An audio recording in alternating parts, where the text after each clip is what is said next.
sa piling ng aking nanay.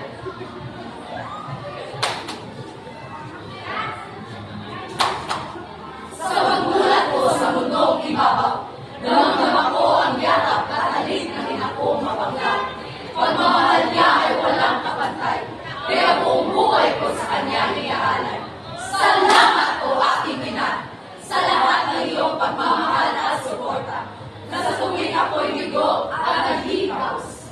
Nangyayat ka sa tabi ko simula pa lang noon ang Jesus. Di maaaring masukat ang iyong katapangan, na sa buong buhay ko'y binigay mo ng lubusan.